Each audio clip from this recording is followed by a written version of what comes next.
آقا آقا ہمیں بچا لو آقا ہمیں بچا لو مولا جلال میں حضرات آئیے، جیسا کہ آپ جانتے ہیں کہ یہ عظیم الشان پروگرام محفل حمد و نعت اور حمد و نعت کے ساتھ ساتھ ایک عظیم خطاب بھی اس پروگرام کا بنیادی اور اہم جز ہے، اور اس کے لیے جیسا کہ میں نے عرض کیا کہ ایک عظیم مقرر اور ایک عظیم مصنف اور ایک ماہر اور بہترین مدرس کی ساری صفات اپنے اندر جمع کرنے والی عظیم ہستی، جو ہمارے ہی صرف استاد نہیں بلکہ ہمارے ادارے کے کئی اساتذہ کے بھی استاد ہیں، اور جن کا فیض پورے اس مشرقی اور مغربی یو پی کے اندر درس و تدریس کے تعلق سے اللہ کے فضل و کرم سے پھیل رہا ہے۔ اس عظیم ہستی نے بہادر گنج کی سرزمین میں آنکھیں کھولی ہیں اور وہاں سے علمی سفر شروع کیا، اور خیر آباد اولوالعلوم پہنچتے ہوئے دارالعلوم دیوبند سے فراغت کے بعد اسی خیر آباد کی سرزمین پہ مدرسہ منبع العلوم کے اندر حضرت نے زبردست انداز سے تدریسی خدمات انجام دی، اور پھر شیراز ہند جامعہ حسینیہ کے اندر اپنے تدریس کا لوہا منوانے کے بعد اس وقت اپنے دیار کے اندر جامعہ مدرسہ فیضان العلوم کے اندر حضرت والا تدریسی خدمات انجام دے رہے ہیں، اور ساتھ ہی ساتھ حضرت والا کے قلم گوہربار سے مختلف تدریسی کتابیں بھی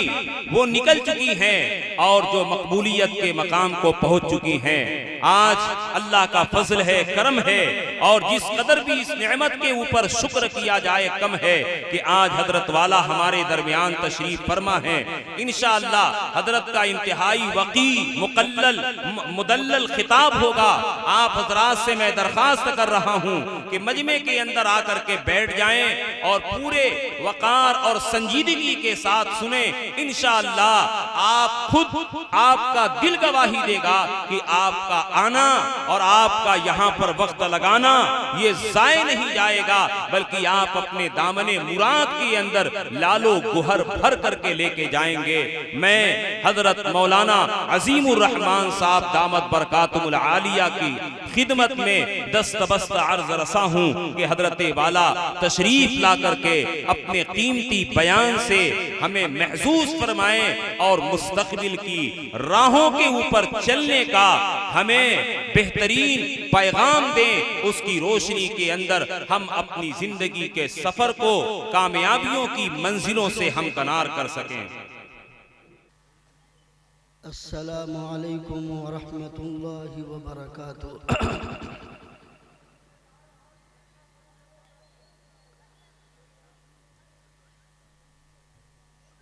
الحمد لله نحمده ونستعينه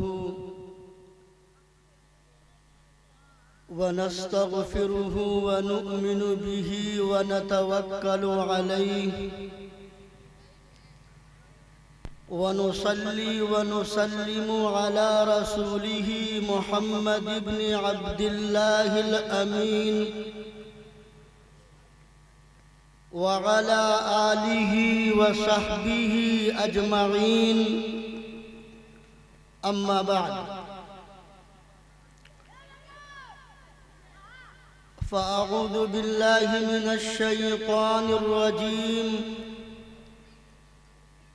بسم الله الرحمن الرحيم۔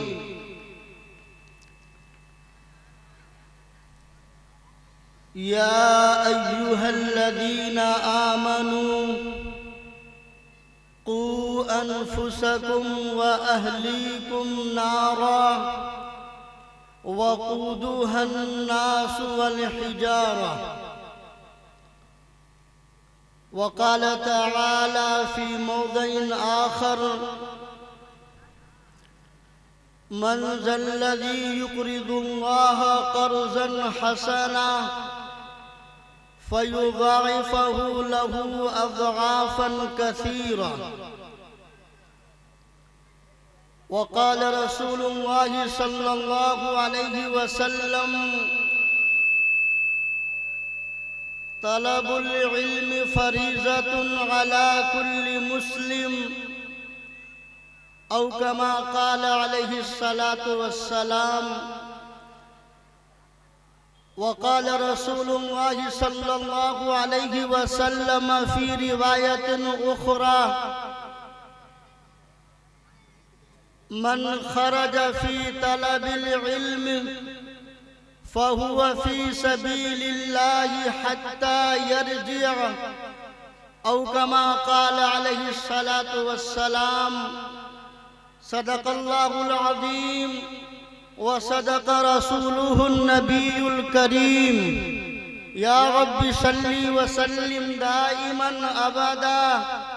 على حبيبك خير الخلق كلهم. صدر محترم،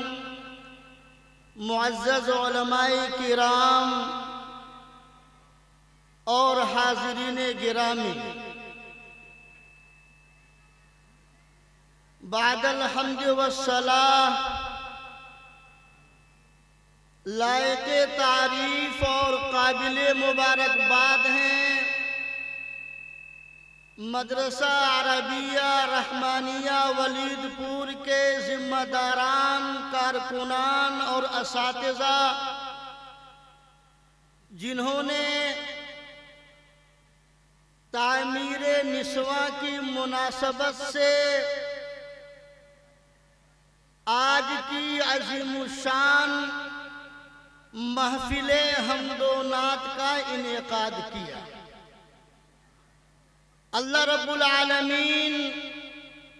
ان سارے حضرات کو دونوں جہان میں بہترین بدلہ عطا فرمائے جنہوں نے دامے درمے قدمے سخنے جس طرح بھی آج کی اس عظیم الشان نورانی و عرفانی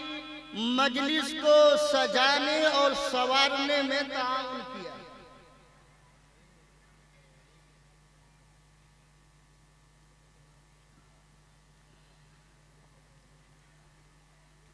حضرات گرامی،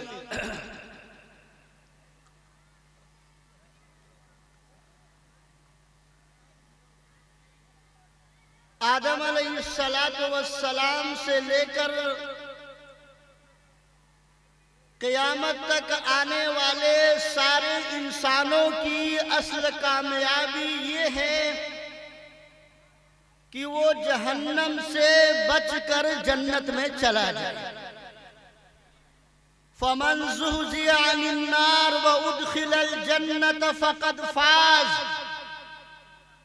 جو مرد، جو عورت، جو انسان جہنم سے بچا لیا گیا اور جنت میں داخل کر دیا گیا، وہی حقیقت میں کامیاب ہے۔ جہنم سے بچ جانا، جہنم کے عذاب سے بچ جانا، یہ آدم علیہ السلام سے لے کر قیامت تک آنے والے ہر انسان کی اصل کامیابی ہے۔ یہی وجہ ہے کہ اللہ رب العالمین نے خاص طور سے ایمان والوں کو خطاب کر کے انہیں جہنم کے عذاب سے بچنے کی تلقین فرمائی ہے۔ اپنے آپ کو، اپنے اہل و عیال کو، اپنی بیوی اور اپنے بچوں کو جہنم کے عذاب سے، جہنم کی تکلیفوں سے بچنے کا، بچانے کا اللہ نے مطالبہ کیا ہے۔ اللہ رب العالمین قرآن کریم میں ارشاد فرماتے ہیں: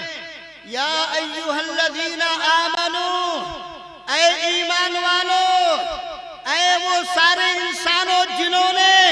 اللہ کو، اللہ کے فرشتوں کو، اللہ کے پیغمبروں کو، اللہ کی کتابوں کو، جنت کو، جہنم کو، آخرت کو، پلسرات کو، مرنے کے بعد دوبارہ زندہ ہونے کو دل سے مان لیا۔ یا ایھا الذین آمنو، اے ایمان والو، قوا انفسکم واہلیکم نارا، تم اپنے آپ کو اور اپنے اہل و عیال کو، اپنی بیوی کو، اپنے بچوں کو جہنم کی آگ سے، جہنم کے عذاب سے بچاؤ۔ اپنے کو، اپنی بیوی کو، اپنی اولاد کو جہنم کا ایندھن بننے سے بچاؤ۔ یہ اللہ رب العالمین نے ہم ایمان والوں سے مطالبہ کیا۔ جب یہ آیت مبارکہ نازل ہوئی، خلیفہ دوم امیر المؤمنین سیدنا حضرت عمر فاروق رضی اللہ تعالی عنہ نبی پاک علیہ السلام کی بارگاہ اقدس میں حاضر ہوئے اور عرض کیا، اے اللہ کے پیغمبر علیہ السلام، میں اپنے آپ کو جہنم سے بچاؤں، اس کا مضمون، اس کا مفہوم، اس کا مطلب تو سمجھ میں آ گیا کہ میں اللہ کے حکموں کی پابندی کروں، اللہ نے جن کاموں کے کرنے کو کہا ہے اسے بجا لاؤں، اور جن کاموں سے اللہ نے روک دیا ہے، منع کر دیا ہے، اس سے رک جاؤں۔ لیکن اے اللہ کے پیغمبر علیہ السلام، آپ ہمیں یہ بتلائیں، اپنی بیوی کو، اپنے بچوں کو جہنم سے بچانے کا کیا مفہوم ہے، کیا مضمون ہے؟ تو نبی پاک علیہ السلام نے ارشاد فرمایا، سنو، اللہ رب العالمین نے جن کاموں کے کرنے کا تمہیں حکم دیا ہے،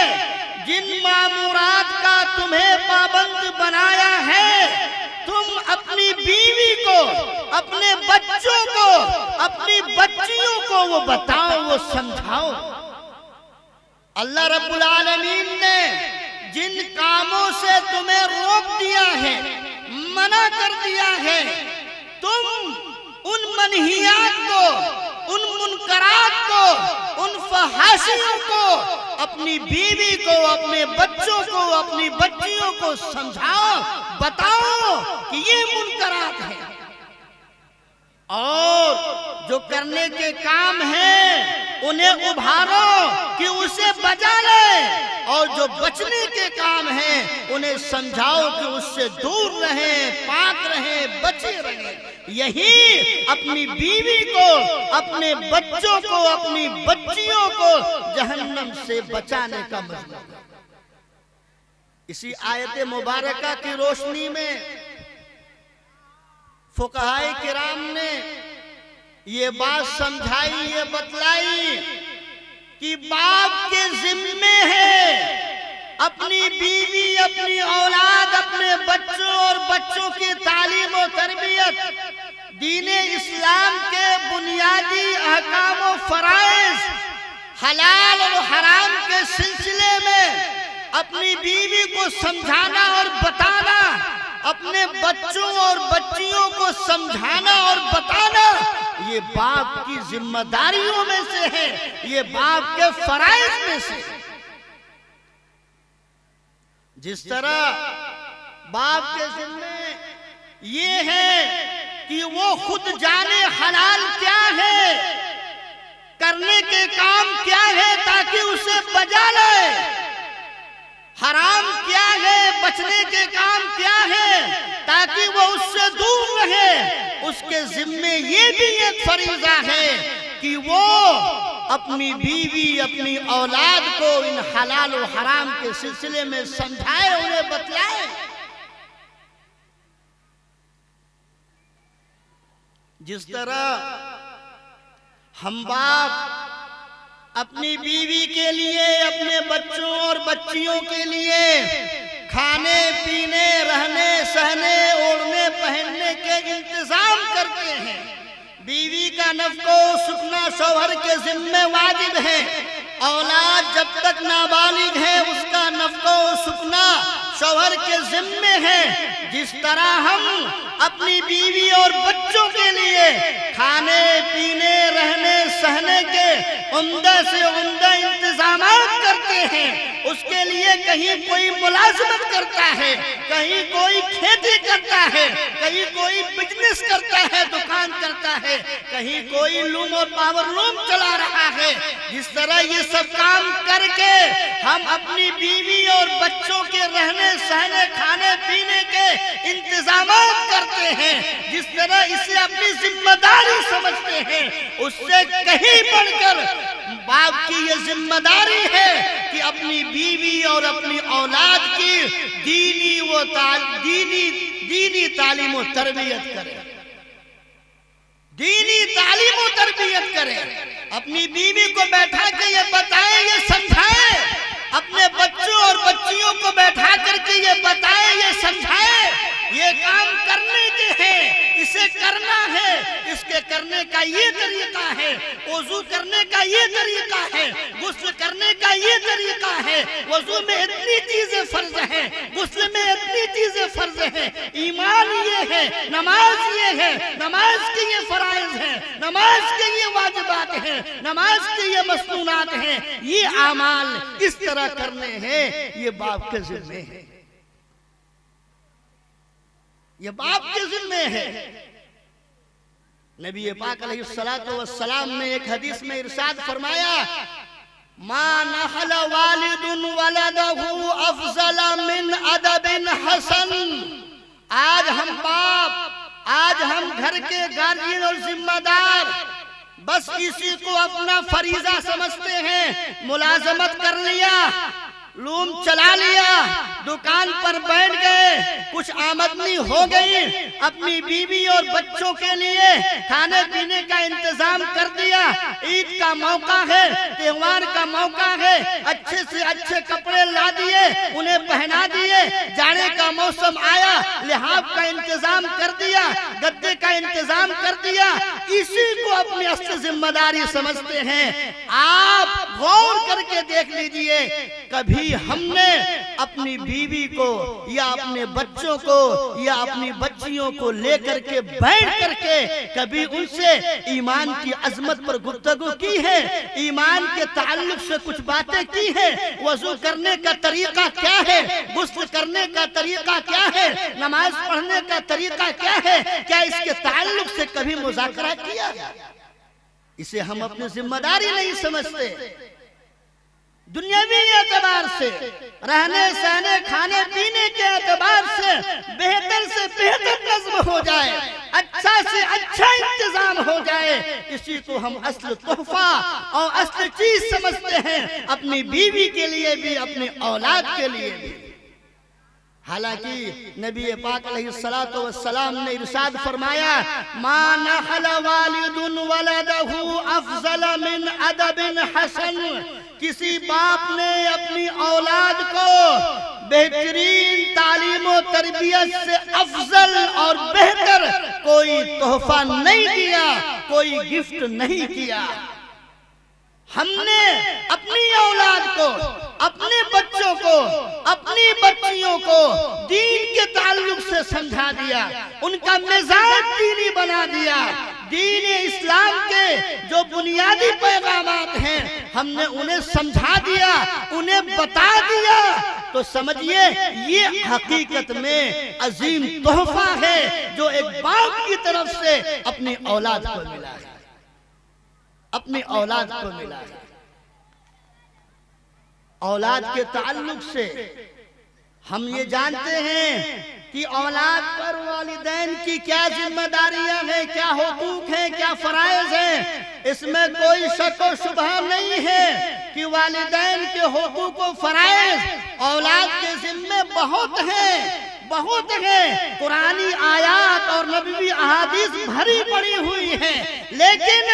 وہی قرآن، وہی آیتیں، وہی نبوی احادیث ہمیں یہ بھی بتا رہی ہیں کہ جس طرح اولاد پر والدین کے حقوق و فرائض ہیں، اسی طرح والدین کے، باپ کے، اپنی اولاد کے بھی کچھ حقوق و فرائض ہیں، ان کی صحیح دینی تعلیم و تربیت کرنا۔ اور ہمیں خود پتہ نہیں ہے کہ وضو کس طرح کرنا ہے،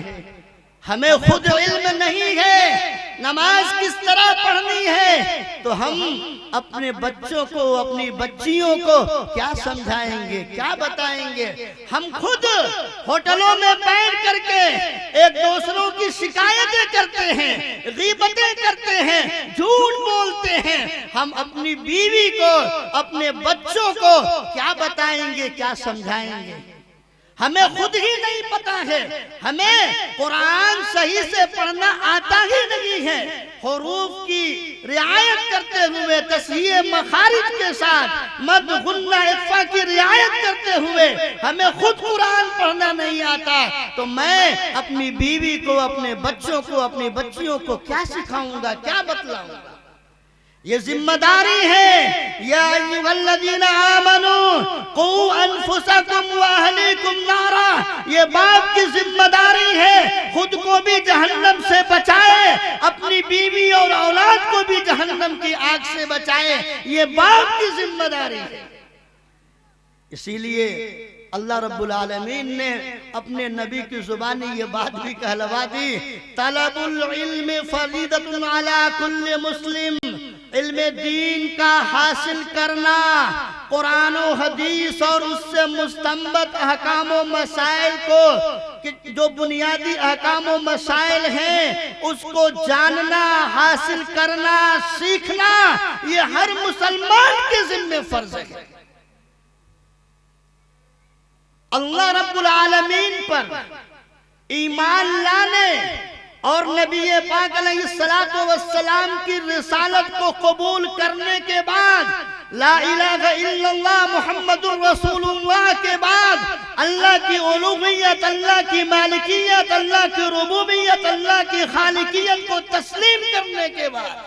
آخری پیغمبر جناب محمد الرسول اللہ علیہ السلام کی نبوت و رسالت کو مان لینے کے بعد، ہر انسان پر پہلا فرض یہ ہے کہ وہ اس بات کو جانے اور سمجھے کہ جس اللہ کو میں نے مانا ہے، جس اللہ پر میرا ایمان ہے، جس پیغمبر کو میں نے مانا ہے، اس اللہ اور اس کے پیغمبر کے پیغامات کیا ہیں، احکامات کیا ہیں، انہوں نے کن کن کاموں کے کرنے کو کہا ہے اور کن کن کاموں سے منع کر دیا ہے، مامورات کیا ہیں، منہیات و منکرات کیا ہیں۔ اسی کو نبی علیہ السلام نے کہا کہ دین کے بنیادی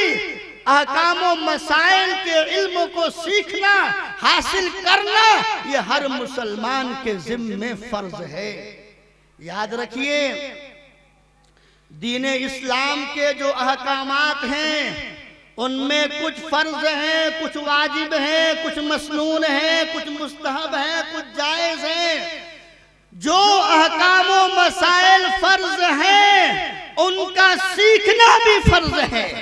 جو واجب ہیں ان کو سیکھنا واجب ہے، جو مسنون ہیں ان کو سیکھنا مسنون ہے، جو مستحب ہیں ان کو سیکھنا مستحب ہے، اور جو جائز ہے ان کو سیکھنا جائز ہے۔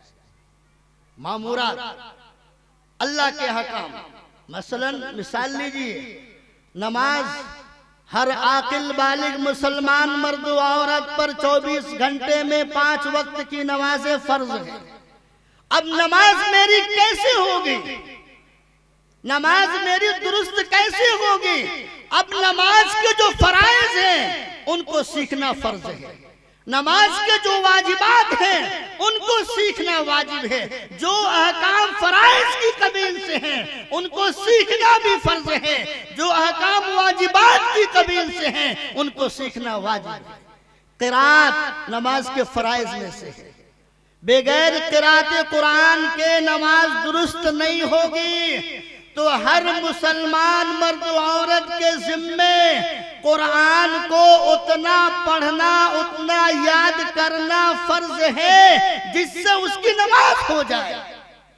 جس سے اس کی نماز ہو جائے۔ سورہ فاتحہ کا پڑھنا نماز میں واجب ہے، تو سورہ فاتحہ کے پڑھنے کو سیکھنا، سورہ فاتحہ کو یاد کرنا، یہ ہر عاقل بالغ مسلمان مرد و عورت کے ذمہ واجب ہے۔ جو چیزیں جس قبیل کی ہیں احکام اسی قبیل کے ہیں، جو فرض ہے سیکھنا فرض ہے، جو واجب ہے سیکھنا واجب ہے۔ اب ذرا ہم اور آپ جائزہ لیں، ذمہ داری میری تھی، ذمہ داری میری تھی کہ میں اپنی اولاد کی دینی تعلیم و تربیت کرتا، ان کا دینی مزاج بناتا، انہیں اللہ کے بنیادی پیغامات کو سمجھاتا، لیکن مجھے ملازمت سے فرصت نہیں، مجھے لوم چلانے سے فرصت نہیں، مجھے بزنس کرنے سے فرصت نہیں کہ میں اپنی اولاد کے لیے وقت دے سکوں، میرے پاس اتنا وقت نہیں ہے۔ تو یا تو وقت نہیں ہے، فرصت نہیں ہے، یا آتا ہی نہیں ہے، ہمیں خود پتہ ہی نہیں ہے، ہمیں خود علم ہی نہیں ہے، وقت نہیں ہے، فرصت نہیں ہے۔ یہ آخرت میں میدان محشر میں جب اللہ رب العالمین پوچھیں گے میں نے تمہیں حکم دیا تھا قُوْ أَنفُسَكُمْ وَأَهْلِيكُمْ نَارًا کا، اپنے کو بھی بچاؤ، اپنی بیوی اور اپنے بچوں اور بچیوں کو بھی جہنم کے عذاب سے بچاؤ، تم نے کیا کیا؟ ہم اللہ کے سامنے یہ کہہ دیں کہ میں تو ملازمت میں لگا ہوا تھا، میں تو دکان پہ بیٹھا ہوا تھا، میں تو لوم میں مشغول تھا، جس کی وجہ سے میں نے اپنے بچوں کی دینی تعلیم و تربیت نہیں کی۔ اے اللہ، تیرے بنیادی احکام کو میں نہیں سمجھا سکا، یہ عذر اللہ کے یہاں مقبول نہیں ہوگا۔ ہم ٹھیک ہے مشغول ہیں، مصروف ہیں، کم سے کم احسان مانیے ان مدارس کا، ان مکاتب کا جہاں دین اسلام کی بنیادی تعلیمات کو سکھانے کا انتظام ہے۔ کم سے کم آپ نہیں سکھا سکتے، آپ کے پاس فرصت نہیں ہے، ذمہ داری میری تھی، میں بیٹھ کے اپنے بچوں کو سکھاتا سمجھاتا، وقت نہیں ہے، مصروفیت ہے، مشغولیت ہے، تو کم سے کم ہمارے اطراف و جوانب میں، ہمارے گاؤں میں، ہمارے محلے میں جہاں دینی مدارس کا قیام ہے، جہاں دینی مکاتب کا انتظام ہے، ہم اپنے بچوں کا وہاں ایڈمیشن کروائیں، داخلہ کرائیں، تاکہ جو ذمہ داری میری تھی میں تو پوری نہیں کر سکا، کم سے کم کسی معلم کے ذریعے سے، کسی استاد کے ذریعے سے، کسی مدرسے میں داخلہ کرا کر کے، کسی مکتب میں داخلہ کرا کر کے کم سے کم اپنے اس ذمہ داری کو پورا کریں۔ دین کی تعلیم سے آراستہ کرنا اپنی اولاد کو، یہ ہم انسانوں کی اولین ذمہ داریوں میں سے ہے۔ سوچ لیجئے تھوڑی دیر کے لیے، آپ غور کر لیجئے، ہماری بیوی، ہمارے بچے بچیاں بہت سارے کاموں میں ان سے سابقہ پڑتا ہے، بہت ساری بات چیت ہوتی ہے، سب لوگ جائزہ لے لیں، کیا ہم نے کبھی اپنے بچوں سے یہ پوچھا کہ وضو بیٹا کیسے کرتے ہو؟ بیٹا وضو میں کیا کیا فرض ہے؟ وضو ایسے نہیں ایسے کرنا ہے۔ بیٹا غسل کیسے کرتے ہو؟ غسل ایسے نہیں ایسے کرنا ہے۔ نماز کیسے پڑھتے ہو؟ کبھی ہم نے اپنے بیٹے سے، اپنی بیٹی سے، اپنی بیوی سے کبھی پوچھا، کبھی سمجھا، کبھی مذاکرہ کیا، کبھی ہمارے ذہن و دماغ میں آیا؟ نہیں آیا۔ یہ ہم اپنی ذمہ داری سے غفلت برت رہے ہیں۔ ہم یہ کہہ کر کے کہ شرم آ رہی تھی، حجاب محسوس ہو رہا تھا، فرصت نہیں مل رہی تھی، آ نہیں رہا تھا، جس کی وجہ سے دین کے بنیادی احکامات کو میں اپنے بچوں کو سکھا نہیں سکا، سمجھا نہیں سکا، یہ کہہ کر کے ہم اور آپ معذور نہیں ہو سکتے، یہ عذر اللہ کی بارگاہ میں نہیں پیش کر سکتے۔ اس لیے ہمارے گاؤں میں ہمارے محلے میں جو دینی مدارس کا قیام ہے، جو دینی مکاتب کا نظام ہے، ہم وہاں اپنے بچوں کا داخلہ کرائیں، انہیں قرآن اور اسلام اور نبی پاک علیہ السلام کی دینی احادیث کو سکھائیں، سمجھائیں، تاکہ ان کا مزاج دینی بنے، تاکہ ان کا ماحول دینی بنے، تاکہ ان کے اندر دینداری آئے، سمجھ آئے، اور جو میرا فریضہ تھا اس فریضے کی ادائیگی بھی ہو۔ کل یقین مانے آج ہم اپنے بچے کو دینی مدرسے میں، دینی مکتب میں بھیج دیں گے، ہمارا یہ بچہ اللہ رب العالمین کے کلام مقدس کو پڑھے گا، یہ بچہ نبی پاک علیہ السلام کی زبان مبارک سے نکلے ہوئے کلمات کو پڑھے گا،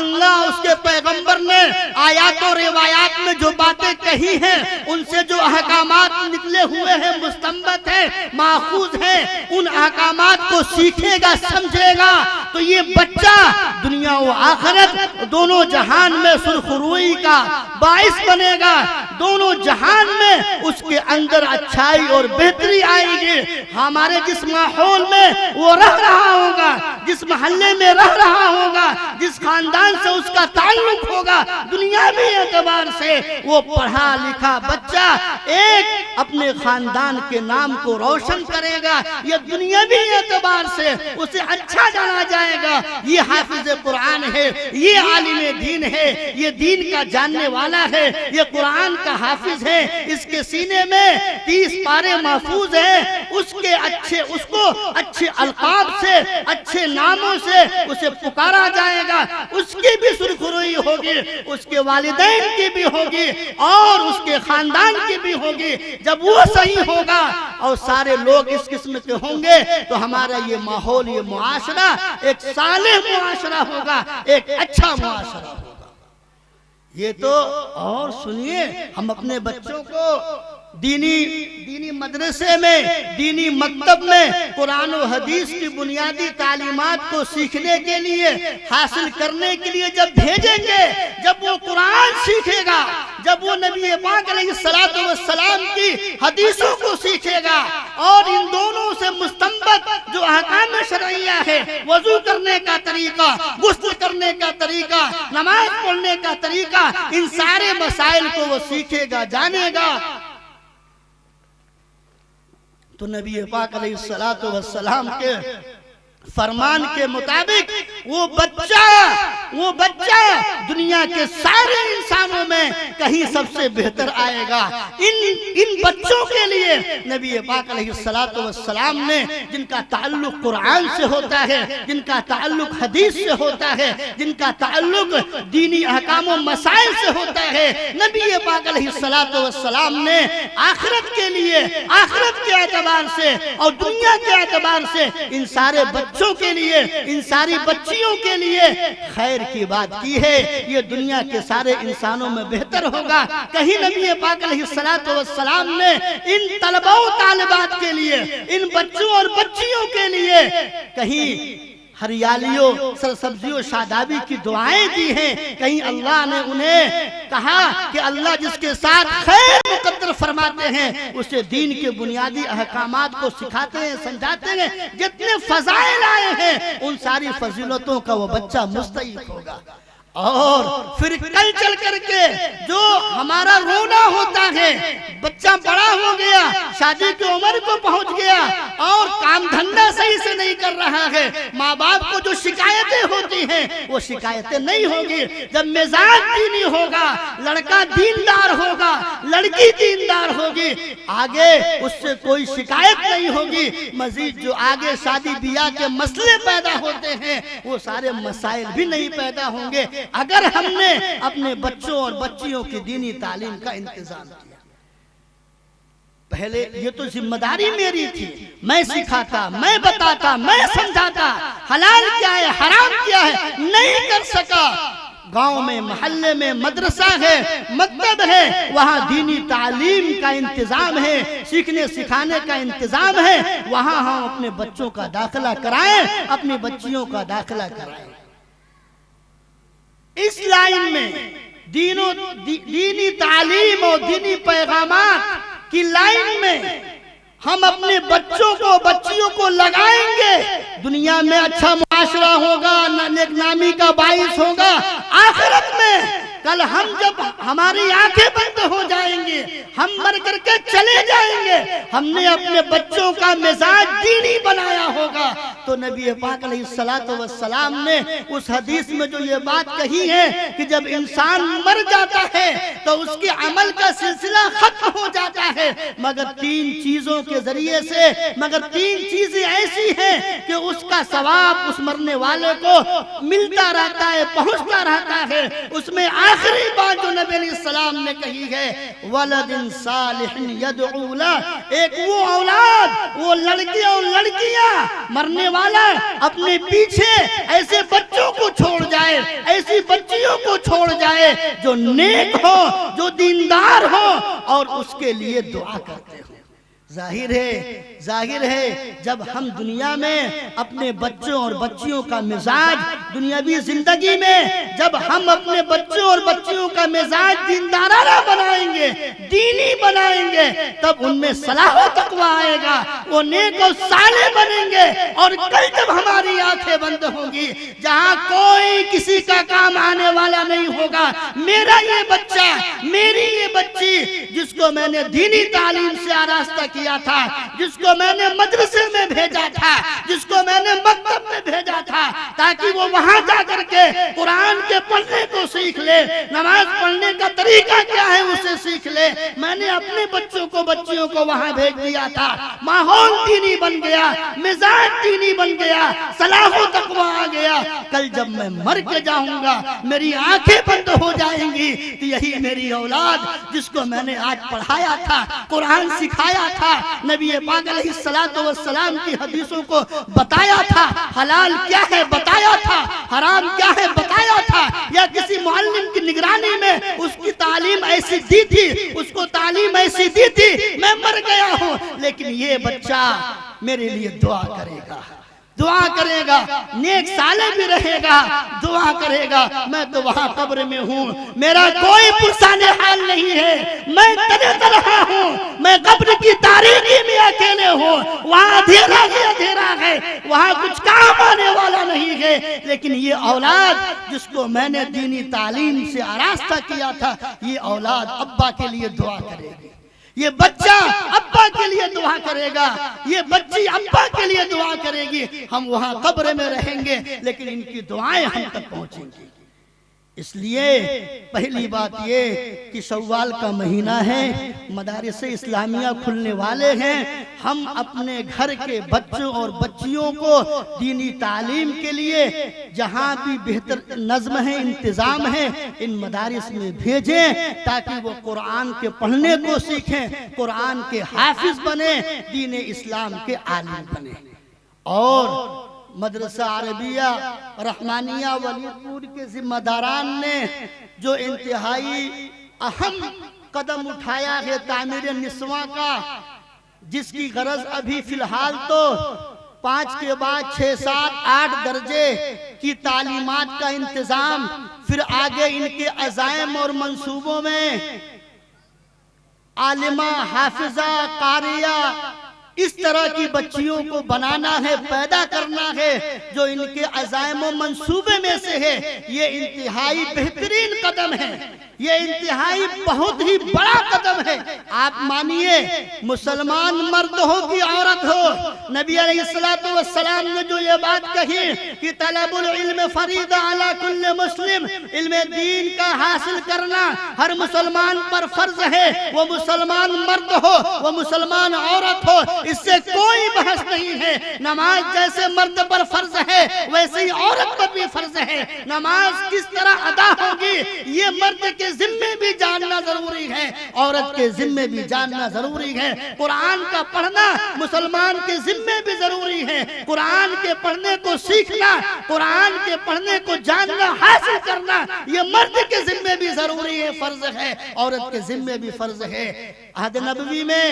عہد تابعین، عہد صحابہ میں، عہد تابعین میں بہت ساری عورتیں ہیں جو فقیہات تھی، عالمات تھی، حافظات تھی۔ آپ بہت دور مت جائیے، یہ ہر صدی میں، ہر دور میں کچھ عورتیں حافظات، عالمات، فقیہات، قاریات رہی ہیں۔ یہ اللہ کا شکر ہے کہ آج میں اپنی بچی کو عالمہ نہیں بنا سکتا، میں اپنی بچی کو حافظہ نہیں بنا سکتا، کیونکہ میں مشغول ہوں، مصروف ہوں۔ اللہ کا شکر ہے کہ ہمارے اطراف و جوانب میں، ہمارے دیار میں ہماری بچیوں کی تعلیم و تربیت کے لیے، ان کا دینی مزاج بنانے کے لیے، اللہ کے بنیادی احکامات و پیغامات سے انہیں روشناس کرانے کے لیے، قرآن پڑھنے کو سکھانے کے لیے اب نسواں کا قیام ہو رہا ہے، جہاں بچیوں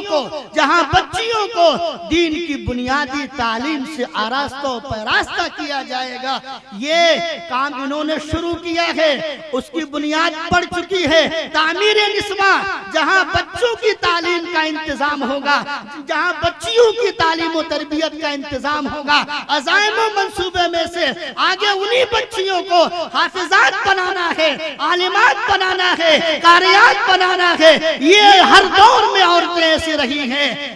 وہی بنیاد بس مدارس اور مکاتب کو الگ طرز میں بنا کر کے، تاکہ وہ دین کی تعلیمات سے آراستہ ہو جائیں، اس کے لیے انہوں نے ایک بہترین اقدام کیا ہے۔ بنیاد پڑ چکی ہے، کچھ کام ہو چکا ہے، آگے مزید اس کی مکمل تعمیر کی ضرورت ہے۔ یہ بچیاں ہماری ہیں، آپ ذرا سوچئے، یہ بچیاں ہماری گاؤں کی ہیں، یہ ہماری بچیاں ہیں، ان کی دینی تعلیم ضروری ہے۔ میں سکھا نہیں سکتا، مجھے لون سے فرصت نہیں، مجھے بزنس سے فرصت نہیں، مجھے ملازمت سے فرصت نہیں، میں سکھا نہیں سکتا۔ یہ انتظام کر رہے ہیں، ان کا احسان ہے کہ بچیوں کے لیے دینی تعلیم کا نظم کر رہے ہیں، انتظام کر رہے ہیں۔ ہمارے لیے تو آسان ہو گیا، ہم نے اپنی بچیوں کو وہاں بھیج دیا۔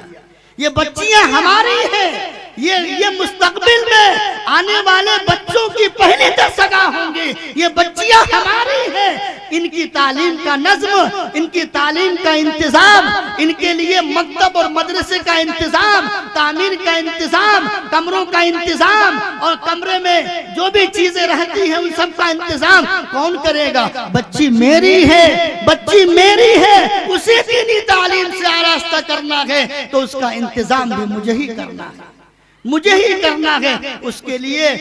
جو تعمیر کا کام چل رہا ہے اس میں رکاوٹ نہ ہو، وہ کام پورا ہو جائے، وہ کام مکمل ہو جائے، جس کی مناسبت سے آج کی عظیم الشان محفل حمد و ناز سجی ہے۔ اس میں ہم دل کھول کر کے جس قدر بھی ہو سکے اپنی گاڑی کمائی سے کچھ نکال کر کے امداد کریں، تعاون کریں، تاکہ ان کا جو عزم ہے، جو ان کا منصوبہ ہے وہ پورا ہو۔ جس طرح انہوں نے مدرسہ عربیہ رحمانیہ میں بچوں کی تعلیم کے لیے، بچوں کو حافظ قرآن بنانے کے لیے، انہیں دین کا عالم بنانے کے لیے الگ سے انہوں نے مدرسے کا انتظام کیا، بچیوں کے لیے بھی الگ سے ان کی تعلیم کا، ان کی تربیت کا نظم کرنے والے ہیں۔ ہم اس میں رکاوٹ نہ بنے، بلکہ ان کا جو عزم ہے، منصوبہ ہے، اس کو تکمیل تک پہنچائیں۔ یہ ہماری اور آپ کی ذمہ داری ہے۔ ایک پیسہ، ایک روپیہ، ایک درہم، 10 روپیہ، 100 روپیہ، جو بھی ہم اس تعمیر نسواں کی تعلیم میں، اس کی تعمیر میں خرچ کریں گے، یہ سب فی سبیل اللہ ہوگا۔ کیوں؟ اس لیے کہ اس میں ہماری بچیاں آئیں گی، قرآن پڑھنے کو سیکھیں گی، ہماری بچیاں آئیں گی، نبی پاک علیہ السلام کی حدیثوں کو سیکھیں گے، ہماری بچیاں آئیں گی، دین اسلام کے جو بنیادی احکامات ہیں، جو قرآن و حدیث سے مستنبط و ماخوذ ہیں، ہماری وہ بچیاں سیکھیں گی۔ تو یہ اس کے سیکھنے میں جو بھی حاجتیں ہیں، جو بھی ضرورتیں ہیں، جو بھی ترتیبیں ہیں، علم دین کی نشر و اشاعت میں روپے پیسے لگانا، یہ بھی فی سبیل اللہ ہے۔ علم دین کی تعلیم، دینی تعلیم کے لیے کمرے کا انتظام کرنا، چھت کی ڈھلائی کرنا، زمین کی خریداری کرنا، وہ جتنی بھی چیزیں ہیں وہ سب اسی زمرے میں آئیں گی۔ نبی پاک علیہ السلام نے ایک حدیث میں کہا ہے من خرج فی طلب العلم فهو فی سبیل اللہ۔ اللہ رب العالمین نے قرآن میں کہا من ذا الذی یقرض اللہ قرضا حسنا فیضاعف له اضعافا کثیرا۔ اللہ نے اعلان کیا 10-12 جگہ اللہ نے قرض حسنہ کا مطالبہ کیا ہے۔ من ذا الذی یقرض اللہ قرضا حسنا، تم میں سے کون ہے جو اللہ کو قرض حسن دے؟ صحابہ نے پوچھا اے اللہ کے پیغمبر یہ قرض حسن کا مضمون کیا ہے؟ کیا اللہ ہم سے قرض حسن کا مطالبہ کر رہا ہے؟ نبی نے سمجھایا ہاں۔ فقہاء نے مفسرین نے قرض حسن کا مضمون بتلایا ہے خوش دلی کے ساتھ اللہ کے راستے میں صدقہ و خیرات کر دینا، یہ قرض حسنہ ہے، یہ اللہ کو قرض حسن دینا ہے، یہ اللہ کو قرض حسن دینا ہے۔ تعمیر نسواں میں جو ہماری رقم بنے گی وہ بھی قرض حسنہ میں ہے، وہ بھی قرض حسنہ میں ہے۔ من ذا الذی یقرض اللہ والی بہت ساری آیتیں اللہ رب العالمین نے اپنے قرآن مقدس میں قرض حسن دینے کی بات کہی ہے، اور اس میں بے شمار فضائل، دنیا میں بھی اس کے فضائل، آخرت میں بھی اس کے اثرات کیا ہوں گے، سب کو اللہ نے سمجھایا ہے۔ نبی پاک علیہ السلام نے ایک حدیث میں کہا من خرج فی طلب علم فهو فی سبیل اللہ، جو علم دین کی طلب میں نکل گیا وہ اللہ کے راستے میں ہے۔ ہماری بچی اپنے گھر سے اس نسواں مدرسے میں پڑھنے کے لیے نکل گئی، اپنے گھر سے نکلی ہے، تعلیم دین کی تعلیم کو حاصل کرنے کے لیے گھر سے نکلی مدرسے میں آنے کے لیے، تاکہ یہاں آ کر کے قرآن پڑھنے کو سیکھ لے، دین کے بنیادی احکام کو سیکھ لے، نماز وضو غسل کے فرائض اور احکام کو سیکھ لے۔ وہ گھر سے نکل گئی، وہ اللہ کے راستے میں ہے جب تک کہ گھر کو واپس نہ ہو جائے۔ ایک بچہ اپنے گھر سے گاؤں سے باہر کسی مدرسے میں چلا گیا، دین اسلام کی تعلیم کو حاصل کرنے کے لیے، وہ اللہ کے راستے میں ہے۔ من خرجہ، گھر سے نکلا مدرسے کے لیے، گھر سے نکلا گاؤں سے باہر، جب تک وہ گھر نہیں آئے گا تب تک وہ اللہ کے راستے میں ہوگا۔ من خرجہ فی طلب العلم فهو فی سبیل اللہ، جو علم دین کو حاصل کرنے کے لیے نکل گیا وہ اللہ کے راستے میں ہے یہاں تک کہ وہ واپس آ جائے۔ میں کیا کہہ رہا تھا؟ قرض حسن کا اللہ نے مطالبہ کیا، مفسرین نے قرض حسن کا مطلب بتایا،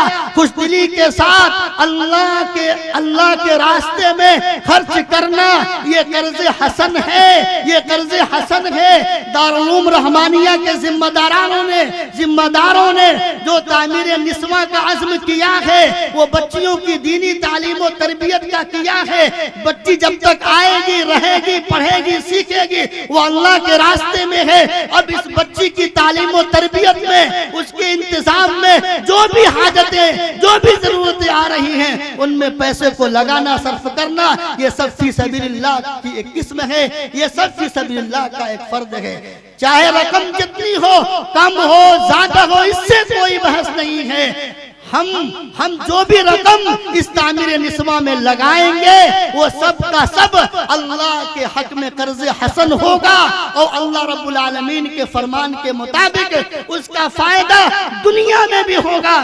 فَيُضَاعِفَهُ لَهُ اضعافاً کثیرہ، جو بھی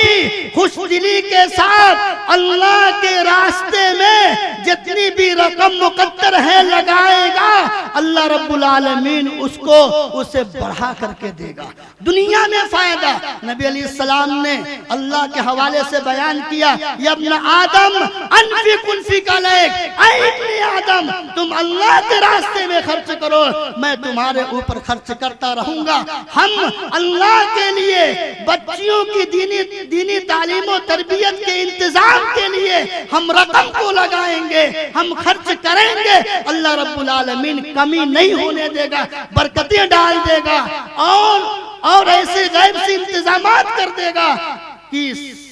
ایسے غیب سے انتظامات کر دے گا کہ اس میں اضافہ ہی ہوگا۔ اللہ نے کہا فَيُضَاعِفَ لَهُ أَضْعَافًا كَثِيرًا، یہ دنیا میں فائدہ ہوگا، آخرت میں ہم نے جو غلطیاں کی، جو گناہ کیے، اس کا کفارہ بن جائے گا، یہ صدقہ جاریہ بن جائے گا، یہ جو ہم رقم لگائیں گے یہ ہمارے سیئات کا، ہمارے گناہوں کا کفارہ بن جائے گا۔ اور مزید اللہ نے کہا لَأُدْخِلَنَّ، جنت میں جنات تجری من تحت الانہار، کہ اللہ رب العالمین جو بھی اللہ کے لیے قرض حسن دے گا، اللہ رب العالمین اس کے مال میں اضافہ کرے گا، اس کے لیے آخرت میں اجر عظیم ہوگا، اللہ تعالیٰ اس کے سیئات کو، گناہوں کو معاف کر دیں گے، مزید یہ کہ اس کو جنت میں داخل کریں گے۔ اس لیے آج جس مناسبت سے یہ پروگرام ہوا ہے، تعمیر نسواں کی مناسبت سے، آپ اس میں بڑھ چڑھ کر کے حصہ لیں، تعاون کریں، اور عنوان تھا محفل حمد و نعت، حمد باری ہوگی، نعت رسول ہوگی، اللہ رب العالمین کی حمد و ثنا کا بیان ہوگا۔ الحمدللہ رب العالمین، تمام تعریف اللہ رب العالمین کے لیے، اور اس اللہ کے جو آخری پیغمبر رحمت للعالمین ہیں، ان کا تذکرہ خیر ہوگا۔ باادب ہو کر کے اللہ کی حمد و ثنا کو بھی سنیں، نبی پاک علیہ السلام کی نعت کو بھی سماعت فرمائیں، اور جس قدر جس سے ہو سکے، مرد سے، خواتین سے، بچوں سے، نوجوانوں سے، بوڑھوں سے، اپنی گاڑی کمائی میں سے کاٹ کر، قرض کاٹنا کاٹ کر کے اللہ کے راستے میں خرچ کر دیں، تعمیر نسواں میں لگا دیں۔ اللہ رب العالمین ہم سب کو عمل کی توفیق دے۔ وآخر دعوانا ان الحمدللہ رب العالمین۔ اپنے جلسوں اور مشاعروں یا کسی بھی پروگرام کے ہائی لائٹ ویڈیوز کو دیکھنے کے لیے ہمارا فیس بک پیج بابو اعظمی میڈیا اور اردو مشاعرہ ضرور فالو کریں، کیونکہ پورے پروگرام سے اچھے ویڈیوز ہم فیس بک پر اپلوڈ کرتے ہیں۔ جزاک اللہ۔